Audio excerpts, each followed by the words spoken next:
you believe that a brutal concentration camp during World War II could be transformed into a luxurious 5-star resort? Or a paradise island in the middle of the ocean that was once a hell on earth for lepers abandoned by the world?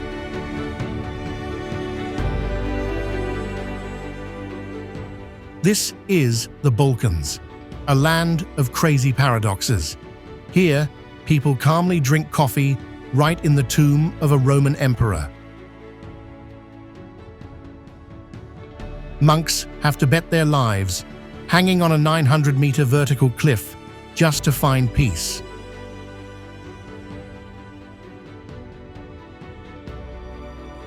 You are entering the Balkans, where breathtaking beauty is often built on the most horrifying tragedies.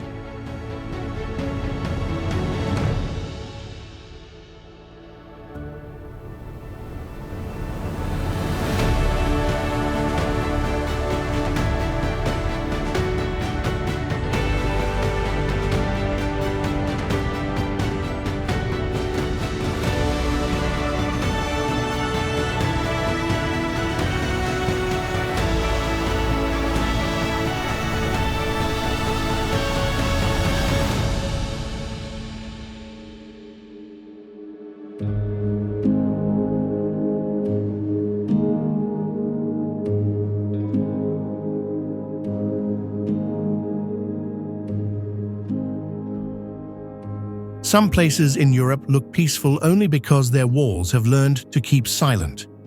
Mamula is one of them. A perfect circle of stones rising from the Adriatic Sea. Mamula Island, quiet, sleek, and strangely beautiful. From a distance, it appears like a serene crown, floating on turquoise waters. But its symmetry belies a past etched in fear. Mamula was originally built by the Austro-Hungarian Empire in the 19th century as a defensive outpost controlling the entrance to the Bay of Kotor. Its circular architecture was designed to optimize observation and artillery placement.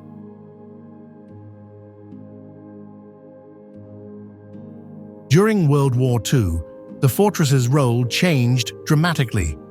It was converted into a detention camp run by Italian forces. Historical accounts document overcrowding, food shortages, and harsh conditions. Some survivors described small, damp cells and a lack of access to basic necessities.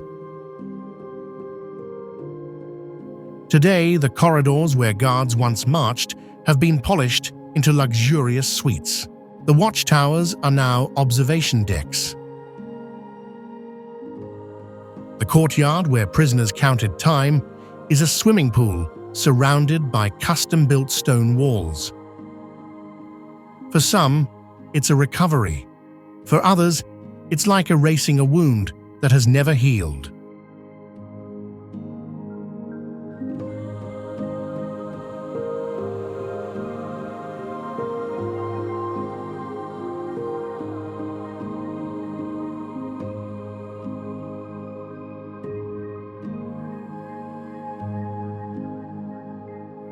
Under the blazing Mediterranean sun, Spinalonga Island appears like a Venetian architectural masterpiece floating on turquoise waters. But don't let its tranquil beauty fool you.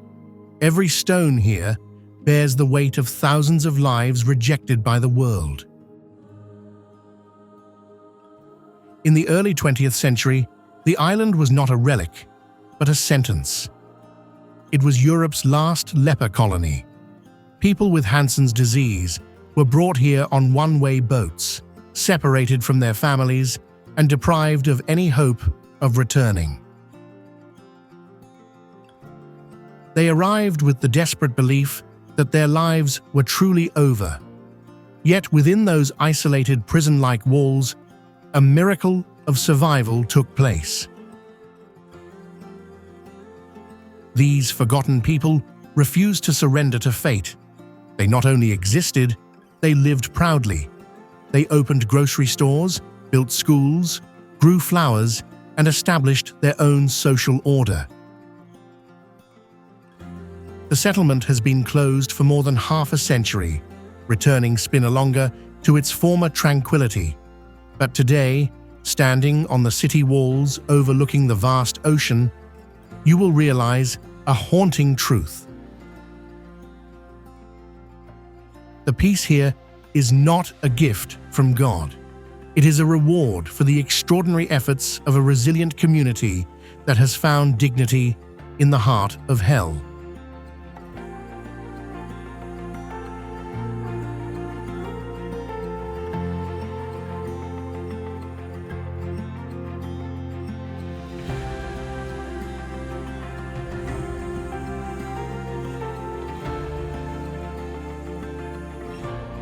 Surfacing atop the city of stone, Gjirokastr Castle appears like a majestic giant guarding southern Albania for centuries. But don't let that sturdy appearance fool you. As soon as you step through the city gates, the air suddenly becomes heavy and cold. The narrow stone corridors lead to the darkest chapter of history, the prison of the old regime. In the 20th century, this medieval fortress was transformed into a cruel cage. The rooms that once held weapons became places to detain dissidents. Traces of despair are still imprinted on the rusted iron hinges and dark passages leading nowhere, where the only echo is the silence of the stone.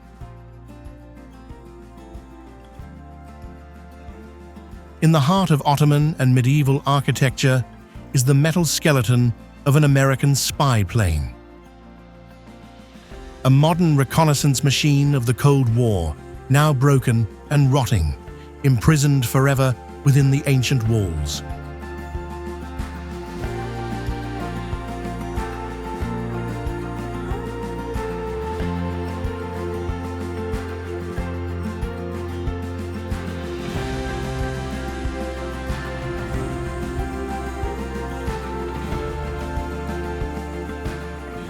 $999 steps.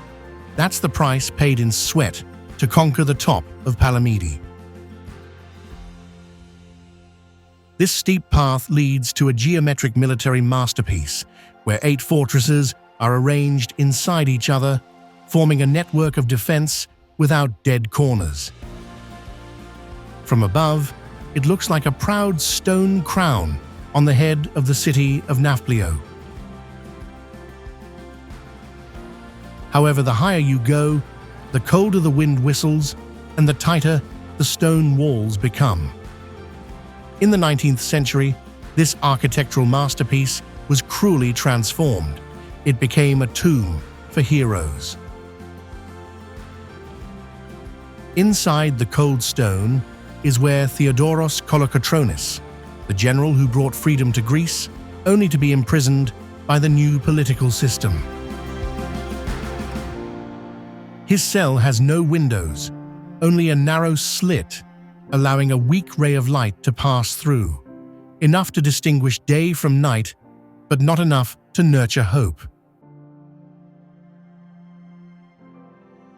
Palamidi stands there, towering against the blue sky, but inside, it still retains the bone-chilling chill of betrayal and oblivion.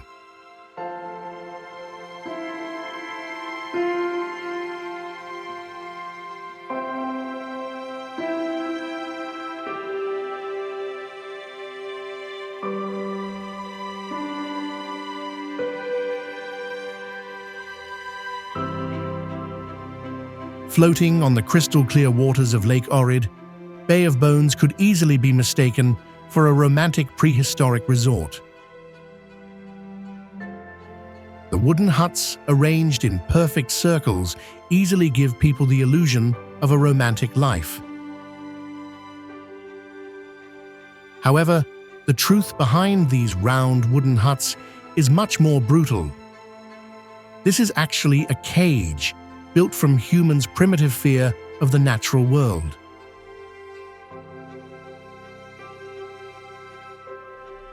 Thousands of years ago, our ancestors were forced to drive stakes into the lakebed to build houses, not to enjoy the scenery, but to escape. The water became a natural moat, separating them from wild animals and hostile tribes lurking in the dense forests. The narrow wooden bridge connecting to the shore was the only, and also the most fragile boundary between safety and death.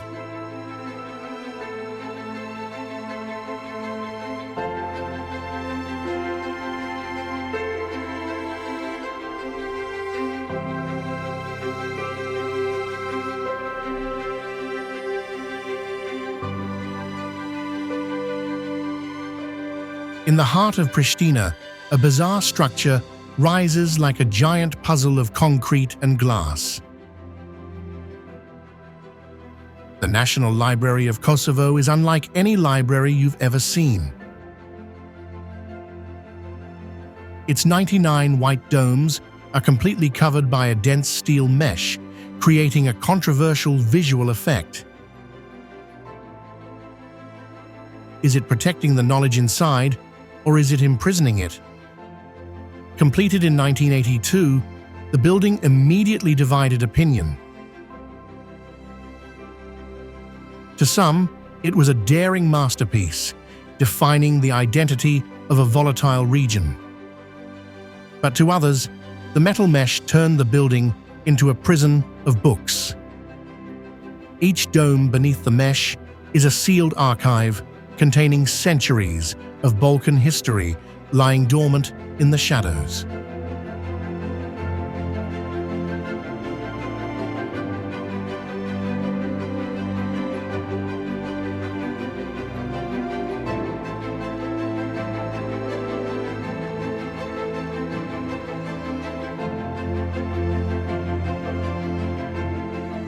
Croatia, Dubrovnik is often described as a jewel, but in reality, it is a stone tank disguised as romantic beauty. This nearly 2 kilometers long continuous defensive circle is the ancient steely answer to a dangerous world. If you want freedom, you must have impregnable walls. From the 12th to the 17th centuries, the people here did not build to impress. They built to survive.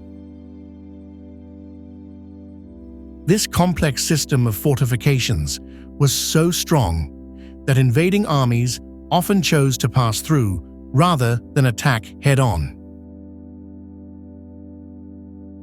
The absolute safety behind the thick stone layer nurtured one of the richest and most elite republics in the Mediterranean. Even when the bombs of the 20th century rained down, trying to erase this legacy, the walls refused to yield.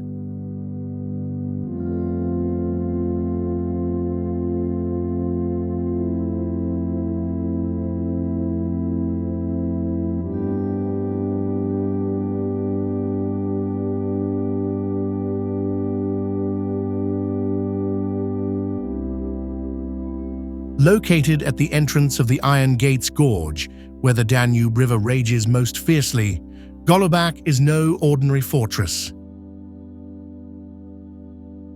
It looks like a stone monster rising from the water to swallow any ship that dares to pass by. With 9 watchtowers arranged, staggered from the water's edge to the top of the vertical cliff, this structure creates a wall of steel that both observes and threatens any fleet that intends to invade.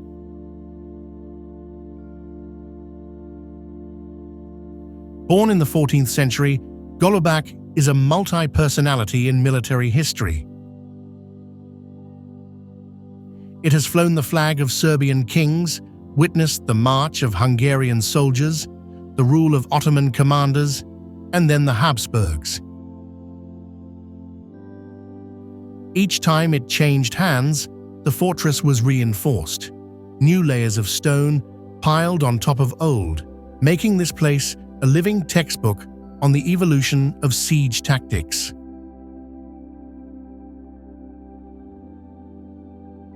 Despite the restoration, when entering the old barracks or touching the broken artillery emplacements, one still shivers and feels the tense atmosphere of a place that has spent its entire life preparing for war.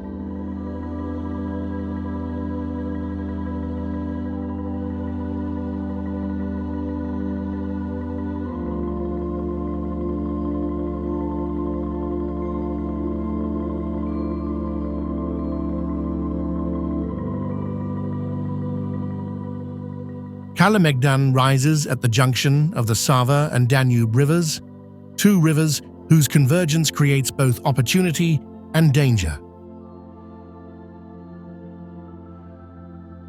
Kalemegdan is not just a structure, but a defense complex layered over centuries. The Celts were the first to settle here, but it was the Romans, Byzantines, Ottomans, Austrians, and Serbs who took turns building up the fortress to its present form. The nickname Crossroads of Blood comes from a fact. 115 major battles took place to fight for control of the confluence of the Sava and Danube rivers.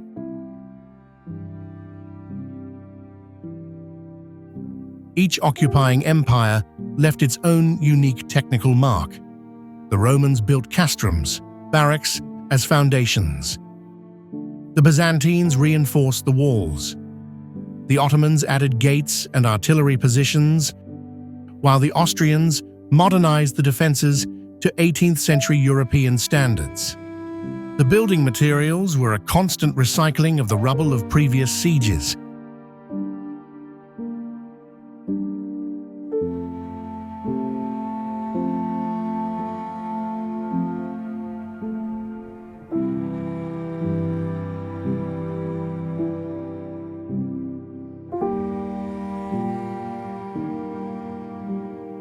San Giovanni is more than just a fortress, it is a vertical death trap.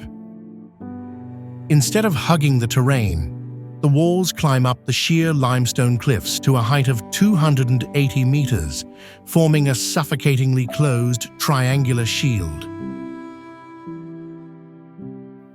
15th century Venetian engineers created gravity-defying architecture not for beauty, but to create the perfect kill zone.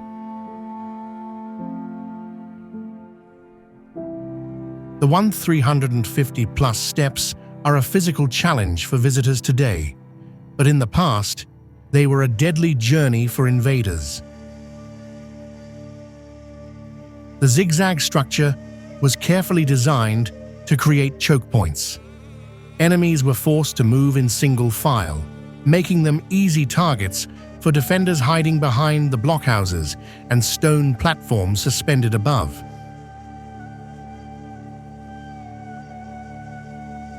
Standing at the top and looking down at the Bay of Kotor, you are not just looking at a picturesque scene, but at a military chessboard where every move of the enemy has been preempted.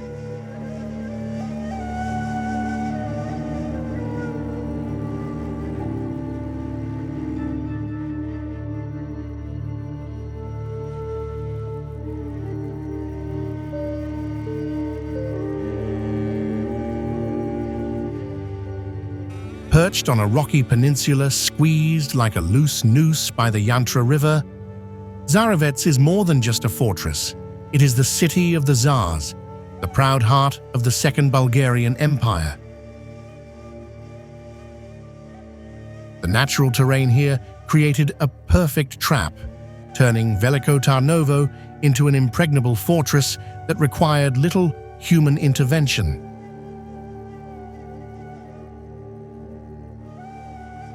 The fortress's internal structure reflects a brutal medieval social order. To reach the royal palace or the patriarchal complex on top, intruders had to pass through a multi-level system of control gates where every step was under the watchtower's watchful eye.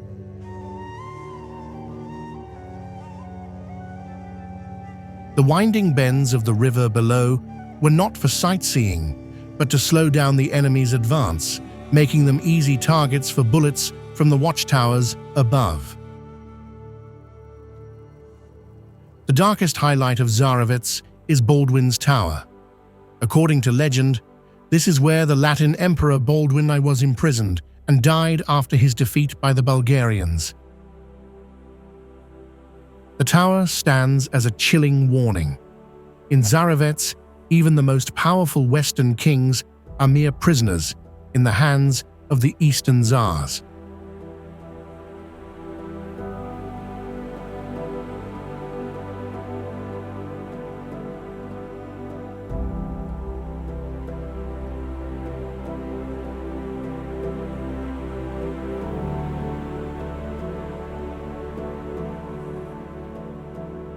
The grey stone walls that rise from the steep mountainside are a clear witness to the constant shifts of power in the heart of Kosovo. Prizren fortress has existed for millennia, from a 6th century Byzantine defensive outpost to the political heart of the medieval Serbian state.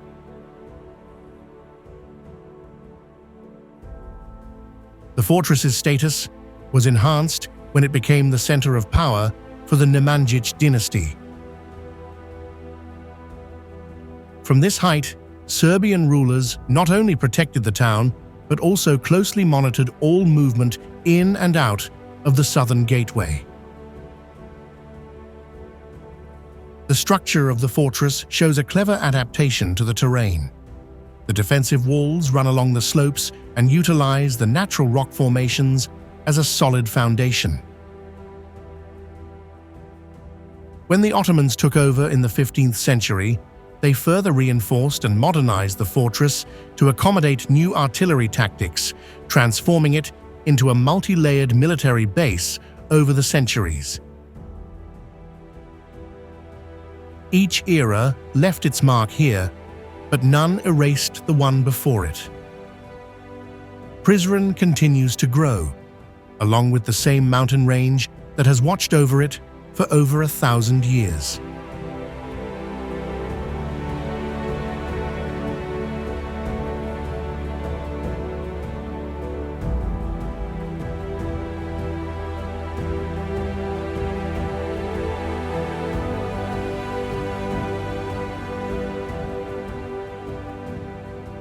Rising from the banks of the Neretva River, Poitelj rearranges the natural landscape into a deliberate, stepped military structure. Rather than spreading freely, the settlement climbs vertically up the hillside, forming a massive rock amphitheater facing the river.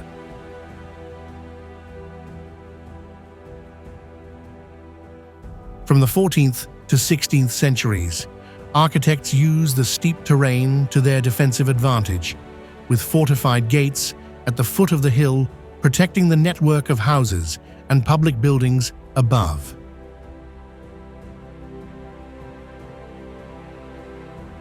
Poitelj's relative isolation during Herzegovina's major conflicts has made it a rare open-air museum that has remained intact.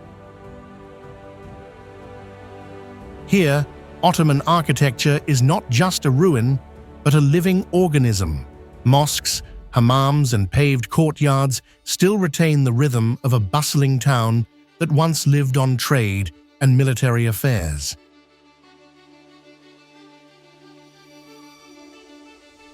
The pinnacle of this structure is the Gavran Kapetanović watchtower, which acts as the eye of the entire system. Looking down from the fortress, the curve of the Neretva River transforms from a natural landscape into a tactical map, where every movement on the water has been closely monitored and controlled for hundreds of years.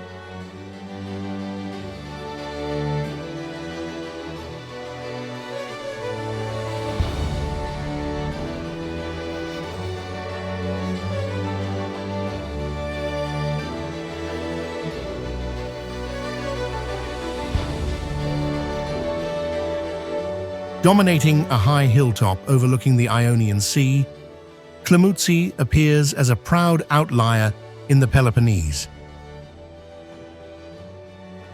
Built in the early 13th century by Frankish rulers, the fortress marked the westernmost limit of crusader power in Greece. Its distinction lay in its outline. The smooth ramparts and rounded watchtowers, typical of Western European military engineering, stood in stark contrast to the angular style of native Byzantine architecture.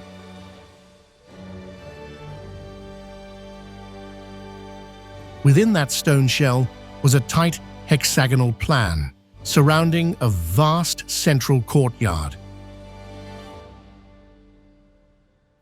It was this solidity and superiority in design that made Clamutsi a prized war trophy over the centuries.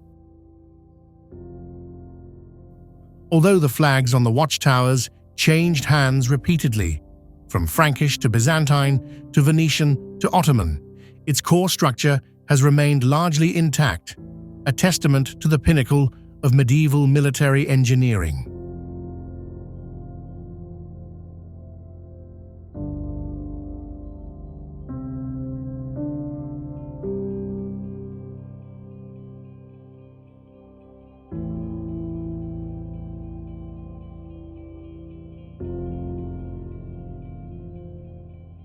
Unlike Pompeii, frozen in ash, or the Colosseum, surrounded by ropes, Diocletian's palace is a living architectural monster.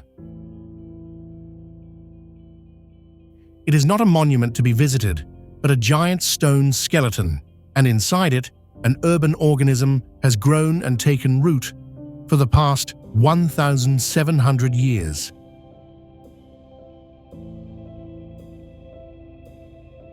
About 3,000 modern-day people live, sleep, and work within the palace's structure. The white limestone of Balkan Island, once reserved for the gods, has been worn and polished by billions of mortals' footsteps. The palace has refused to become a silent ruin. Instead, it has accepted being carved, altered, and parasitized by medieval houses, continuing to exist as a strong beating heart in the heart of modern Split.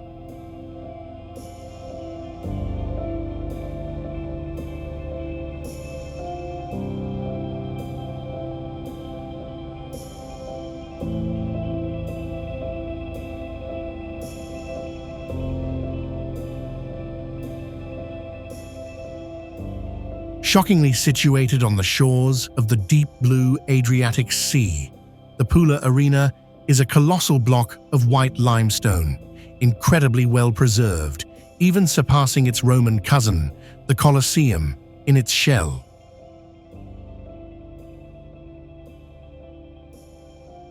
Erected in the 1st century under Emperor Vespasian, the oval structure was once a brutal entertainment machine, with thousands of spectators crammed onto stone stands to witness bloody clashes.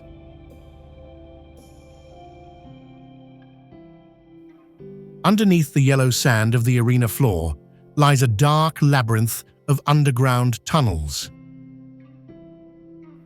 It was once home to starved beasts and gladiators awaiting their fateful moment. The smell of iron, blood, and fear haunted every corner of these stone corridors for centuries.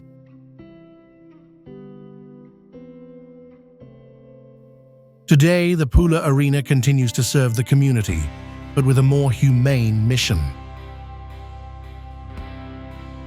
It became a giant open-air cinema during the Pula Film Festival and a stage for major cultural events.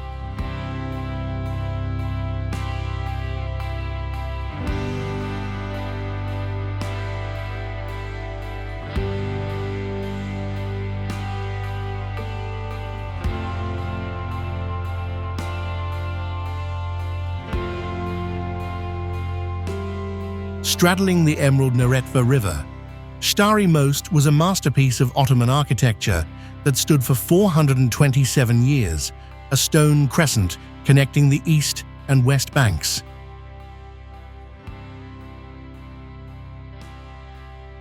But on November 9, 1993, gravity and explosives won out.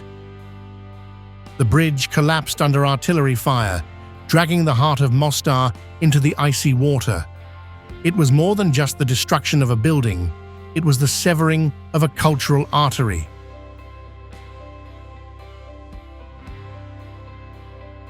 However, Mostar's story did not end in ruins.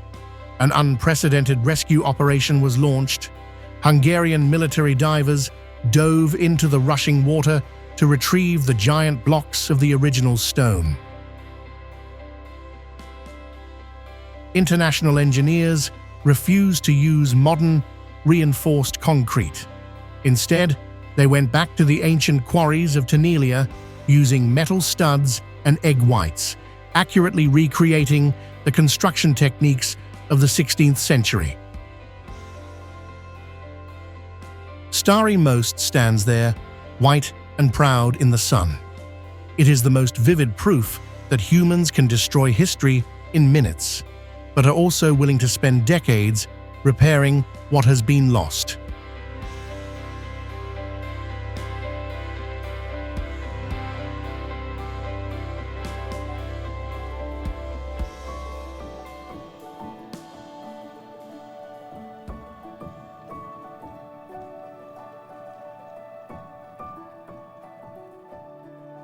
Salona is often overlooked in favor of the bustling Split, but few know that without the fall of Salona, Split would never exist.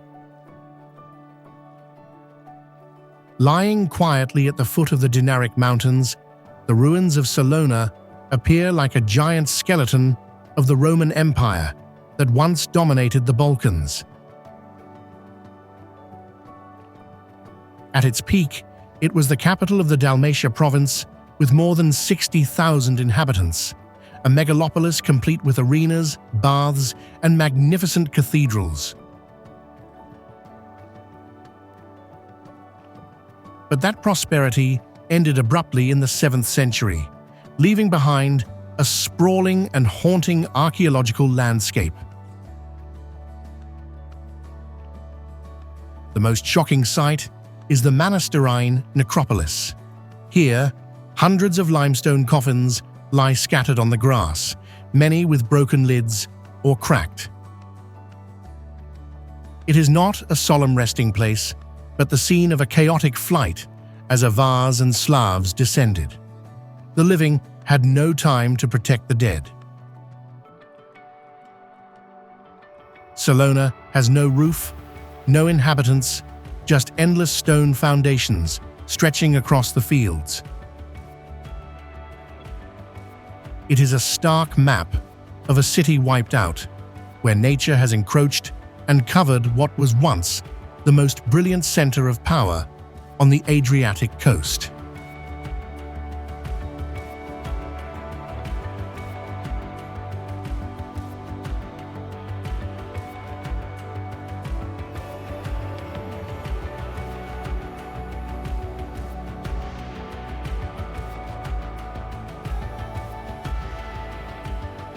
Stobi is a prime example of the impermanence of ancient cities. Once a major stop on the Via Egnatia trade route, where money and goods flowed endlessly, the city is now just a vast, silent space in the middle of a valley. Stobi's decline did not happen overnight, but was a gradual process of neglect, leaving it deep in the dust of time.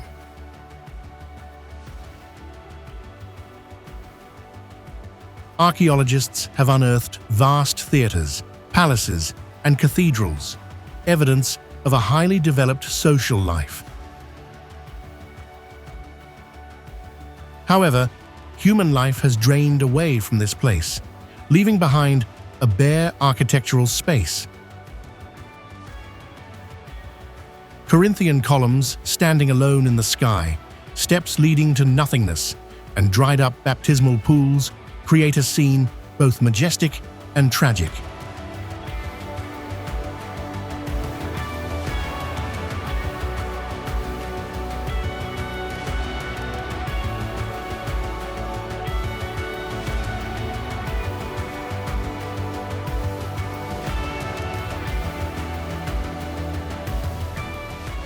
If Europe were a museum, Plovdiv would be one of its oldest galleries, where life has never stopped for 6,000 years.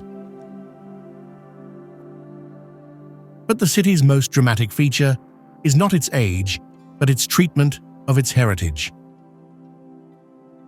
The Roman theatre of Philippopolis is not majestically perched on an isolated hill.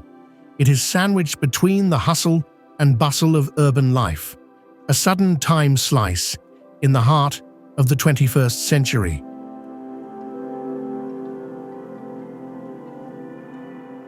The very existence of this structure is a cold shower for those who think history is dead.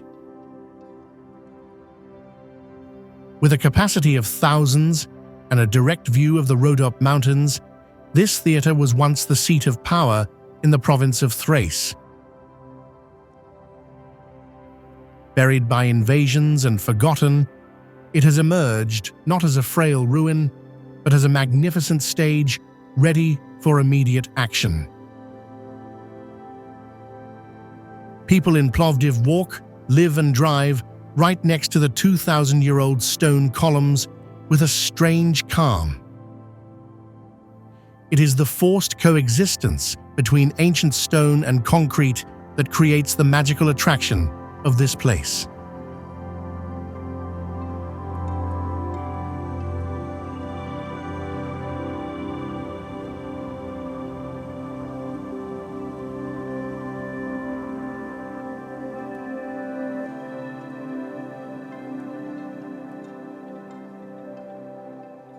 Unlike ancient cities that collapsed due to fire or earthquakes, Butrint died quietly due to environmental changes and epidemics.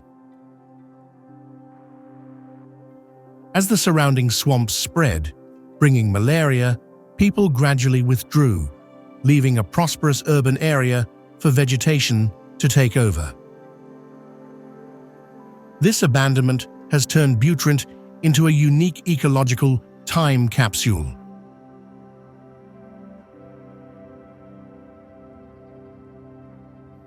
The 6th century baptistery area is the clearest proof of this place's hidden beauty. The floors are paved with beautiful mosaics with images of birds and wild animals, but most of the time of the year, they are covered with a thick layer of sand or submerged underwater for preservation. This treasure trove of art lies dormant in the shadows, waiting for rare moments to reveal itself.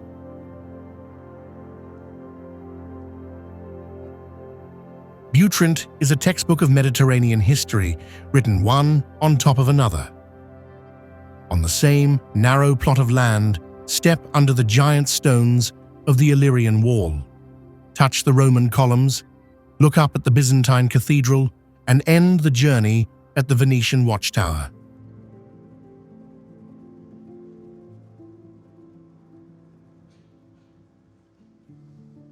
Four great civilizations came, built and fell, leaving a 1,000-layer cake of stone in the heart of the pristine national park.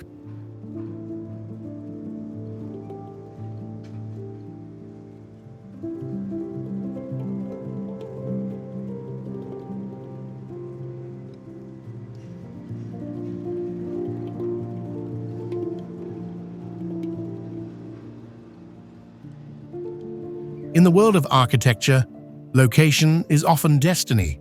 Where a structure is born, it dies.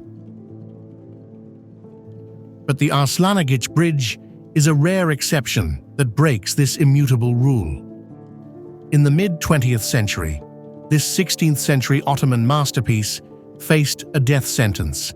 It was located right in the flood zone of a giant hydroelectric dam project. The Trebishnica River, which had been the bridge's reason for existence, was now threatening to swallow it. However, instead of accepting being wiped out under millions of cubic meters of water, the bridge underwent an unprecedented surgery. Engineers and conservationists undertook a crazy task: dismantling the entire giant structure. Each limestone block was numbered, classified, and moved by hand to a new location, 5 kilometers downstream.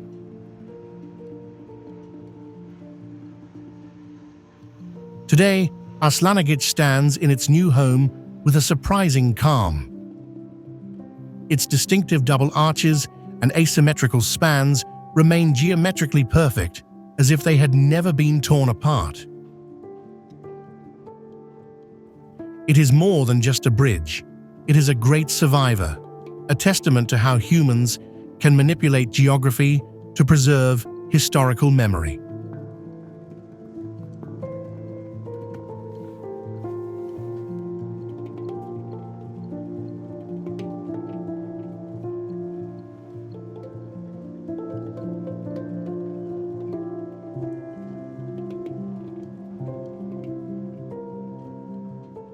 Sarajevo is often referred to as the Jerusalem of Europe, but that title does not begin to describe its remarkable resilience.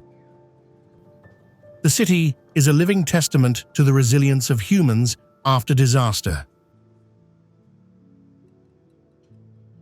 In the 1990s, it was completely isolated from the world, receiving thousands of shells a day from the surrounding hills. Today, the traces of that destruction have become part of the urban fabric. Rather than replastering or rebuilding from scratch, Sarajevo residents choose to live with the scars. Modern high-rises rise alongside apartment blocks still marked by gunfire. This juxtaposition creates a haunting visual space where development and painful memories are not mutually exclusive.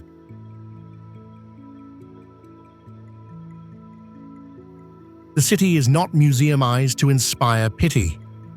It functions with a loud, energetic energy.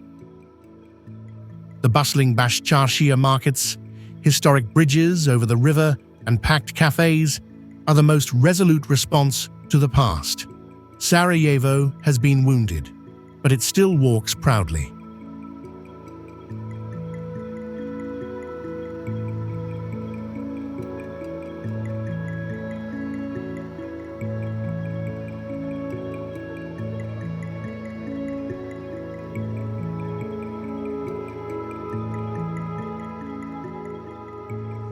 Embedded in a sheer cliff at an altitude of 900 meters, the Ostrog Monastery appears as a technical error of nature. No conventional architectural rules can explain the existence of a white structure suspended in the sky, in a place where even mountain goats are afraid. When St. Basil decided to choose this location in the 17th century, he was not looking for a beautiful landscape. He was looking for inviolability. The builders had to undertake a crazy task, turning natural caves into cathedrals.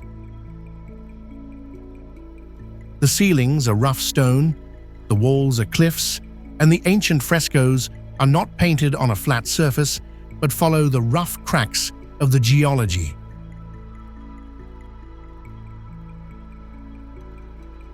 The existence of Ostrog is a testament to the fact that faith can bend even hard rock.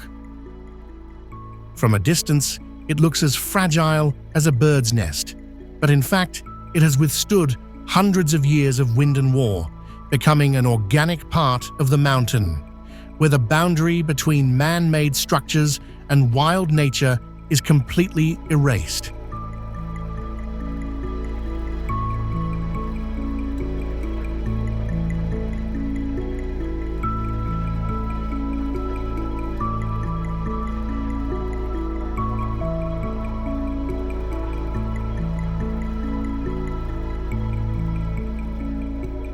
In the middle of the flat plain of Thessaly, the Earth suddenly broke the laws of geology to create a giant sandstone forest, the Meteora monasteries. These pillars are not only masterpieces of wind and water, But since the 14th century, they have become the foundation for one of the most daring construction projects in human history. Here, the boundary between life and death is as thin as a rope. For hundreds of years, there were no stairs or trails. The only way to reach these monasteries was to sit in a hand-woven net, hang yourself over the abyss, and entrust your life to the monks who are winching hundreds of meters above. When asked how often the rope should be replaced, the monks coldly replied, "Only when God lets it break." This heart-stopping transportation system has turned Meteora into a literally impregnable fortress. While the empires below ground were consumed by war and shifting borders, this community in the clouds persisted. They didn't just build stone walls. They built absolute physical distance from the chaos of the world.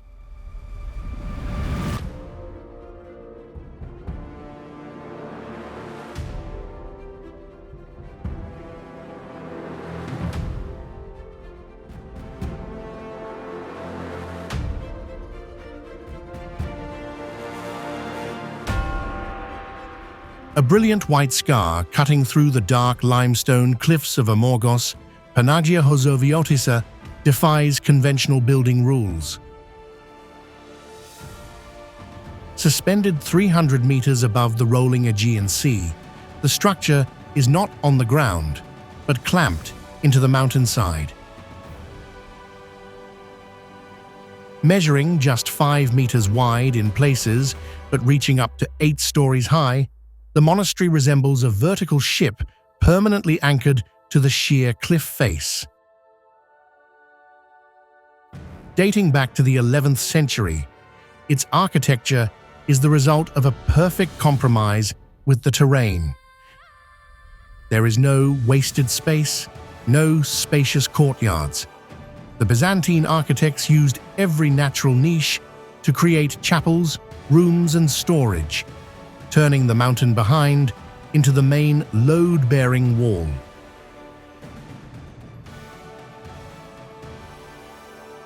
Walking up the stone steps leading to the monastery is an experience of vertigo and awe.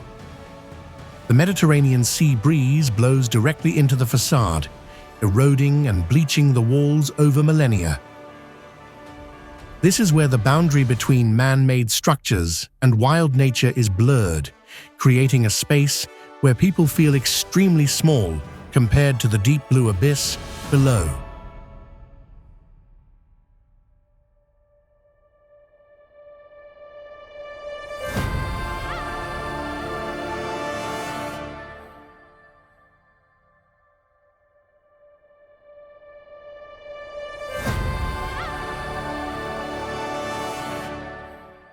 The Balkans are not a cold, desolate wasteland.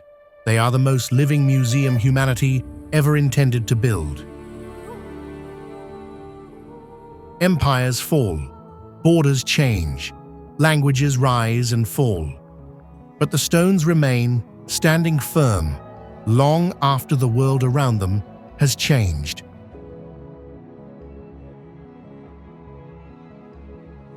Let the Balkans speak to you in the only language it has always trusted: time. And when you leave, the feeling of memories will last forever. Thank you for joining us on this journey. Let's continue to explore the next great things together.